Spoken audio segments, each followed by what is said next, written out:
Katanya barefoot, tapi kok pakai sepatu?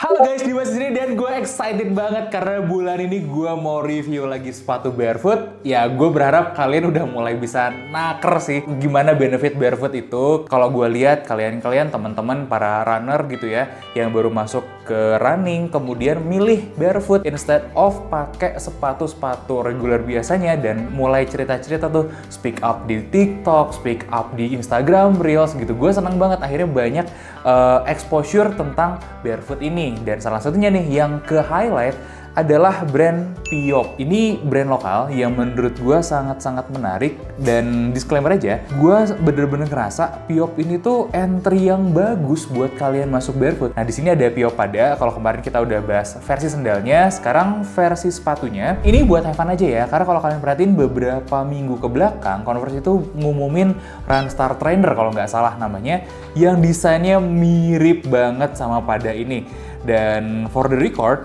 pada ini udah duluan ada dibanding Converse. Sebelum lanjut lagi ke sepatunya, karena udah tanggung kita buka dan kalian juga udah lihat visualnya, gue mau balik bahas sesuatu ada di dalam sini.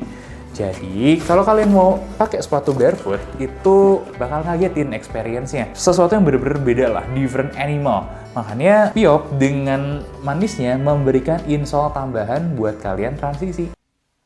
Wow! Cukup menarik loh, meskipun ya ini nggak empuk. Biasa aja.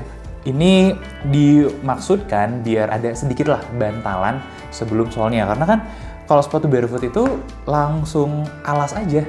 Nggak ada yang lain-lain gitu, nggak ada yang spesial.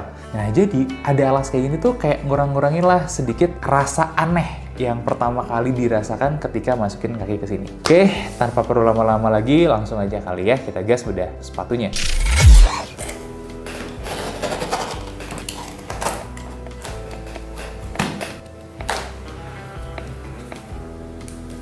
Dari dia, Piop.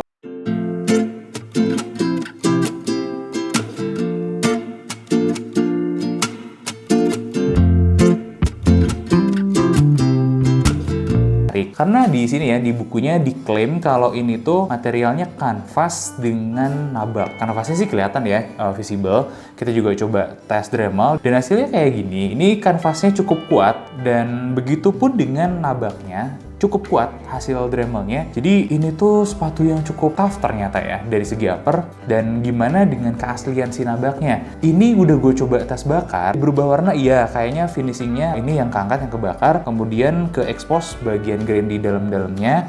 Dan kalau kalian pernah coba pegang, nabaknya ini bukan yang mahal banget, tapi juga bukan yang murahan. Feel-nya enak gitu. Buat harga 600, ngelihat kualitas uppernya, menurut gue oke sih, deal yang oke. Kenapa? Karena kalian bukan dapat bahan fabric aja, tapi nabak yang asli, meskipun nggak terlalu tebal. Ya, nggak apa-apa. Durabilitas juga ternyata bagus. Ya, artinya kalian akan pakai sepatu ini lebih awet. Biasanya sepatu-sepatu barefoot itu tipis-tipis banget dan uppernya itu nggak kuat. Ya, contohnya aja Vibram Five Fingers kemarin. Nggak segitunya kuat gitu. Dan ini lebih kuat lagi daripada Vibram Five Fingers kemarin. Bisa menerima dengan semua kualitasnya di harganya, gue kasih angka 8. Nah, gimana dengan solnya? Kalau mereka ini tuh karet asli. Karena kalau kita lihat dari segi Dremelnya, ternyata cuma berkurang 0,8 dalam 30 detik. Gokil sih. Sol yang ternyata cukup mumpuni juga daya tahannya. Nah, yang kurang itu menurut gue adalah gripnya. Nah, ketika kita uji gitu ya di jalan, ya aman-aman aja. Karena kan kalau buat road running, aspal ya memang nggak licin ya, kecuali aspal basah. Nah, tapi kalau kayak ketemu keramik gitu ya, itu gripnya nggak terlalu gimana-gimana banget. Jadi sebenarnya ini tuh konsep yang menarik, bahannya bagus. Masalahnya cuma di grip aja sedikit. Si solnya juga nggak kalah menariknya lagi adalah ternyata dia kapsol. Kapsol itu biasanya keras dan nggak lentur, tapi ini lentur. Insole-nya ini tuh ada kulit sintetis yang tipis, tapi feel-nya tuh enak banget, coy. Kemudian di bawahnya tuh ada bahan TA ya, bahan alas. Habis bahan alas, baru ketemu sama si kapsolnya. Yang bikin gue sebel itu, enggak sebel sih, seneng malah ya. Ini lemnya kuat banget ya, Piop, kalian pakai lem apa sih? Ini menarik loh, karena sepatu barefoot itu banyak yang punya masalah lemnya. Vibram Five Fingers contohnya, lemnya kalau udah habis umurnya ya udah payah banget dia. Kalau Vivo gue belum cobain. Buat rating si soalnya sendiri, ini menurut gue cukup impresif di angka 8 lah dari 10. Secara kualitas jahitan, ini tuh bagus, cukup rapi eksekusinya. Cuman memang masih ada beberapa sedikit titik-titik lem yang keluar, tapi ya kelas Adidas aja masih bisa melakukan ini. So, apalah gue ya yang budgetnya nggak sampai segitu, mungkin 600.000, lihat ini ya acceptable aja. Sedangkan buat bonding, gue udah pasin sebagian, udah coba gue tarik, pasin sebagian, dan itu susah banget. Yo, lu pakai lem apa sih? Kuat, bos. Bagus. Artinya ini sesuatu yang sangat layak diapresiasi gitu. Lem-lemannya bagus. Gak banyak sih kalau kita ngomongin konstruksi karena memang ya gitu-gitu aja. Tapi ini sangat menarik bagi gue pribadi. Rapih, attention to detail, nggak banyak ngebuang barang. Jadi upper alas ketemu di lem bawah, lem samping. Yang upper ke solnya juga dijahit. Gak ada yang salah. Perfecto. 8, solid 8. Nah, gimana dengan performance-nya? Gua nggak bisa jawab banyak karena belum ngetes lama. Nanti mungkin akan kita update ya di sana. Tapi seenggaknya, gue udah cobain pakai lari juga. Kesimpulan gue, ini tuh enak buat dipakai lari. Jangan salah loh, ini enak buat gue ya, orang barefoot ya. Masuk pertama langsung enak ke dalam sini. Feel-nya semuanya overall enak, gak usah pakai sol tambahan. Ini bener-bener good. Ini lebarnya lebar banget, jelas.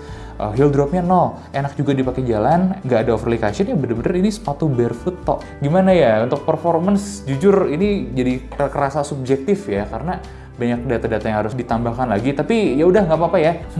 Solid 8 bos. Gue nggak bisa ngomong banyak, ini kayaknya straight 8 deh buat ratingnya. Gue bener-bener nyaman, gue jatuh cinta sih sebenarnya sama sepatu ini, meskipun ada sedikit flaw dari segi desain, tapi gue suka banget gitu. Value for money-nya yang kalian dapat, kesenangan yang kalian dapat ketika barefoot dan pakai sepatu ini itu lebih besar daripada harga yang dibayarkan. Itu yang bikin gue excited. Tapi beberapa catatan aja ya. Ya itu tadi, buat lari sebenarnya kalau yang gue pahami ini nggak buat lari banget, ini lebih ke all-rounder shoes. Gue bisa memahami itu. Kalau kalian mau treadmill di gym bisa, mau nge-gym pakai sepatu ini probably yes bisa. Buat olahraga yang lain, badminton gitu, gue nggak yakin. Kalau kalian olahraga bela diri, gue lebih nggak yakin lagi. Jadi untuk pemakaian khusus lari, jalan, pokoknya yang linear ke depan tuh oke. Apa ya, gue bingung, bantuin gue dong kalau mau ngerosting gitu. Gue juga bingung gitu mau ngerosting apa karena enak banget. Oh, ada satu. Ini kalau kalian perhatiin beberapa ya, secara eksekusinya masih kerasa ada yang kurang gitu. Ada yang, belum ini. Kayak kalian lihat Converse Runstar Train yang tadi ya, itu eksekusinya mirip-mirip tapi kok ini manis gitu. Nah itu kelihatan gitu di sini, ini belum. Karena Converse kali ya. Seneng banget rasanya ada brand lokal yang mau berjuang di satu niche market yang gue nggak tahu bahkan size-nya gede atau kecil, tapi ada yang butuh, ada. Dan jadi produk kayak gini, ya straight angka 8 sih. udah bubar. Gue demen pokoknya intinya kayak gitu deh. Gue rekomen ya. Kalau kalian ada yang pakai juga boleh sharing-sharing aja lah. Udah, kalau mau roasting bantu gue roasting. Oke, intinya jangan lupa like, komen, dan subscribe. Sampai ketemu di bedah selanjutnya.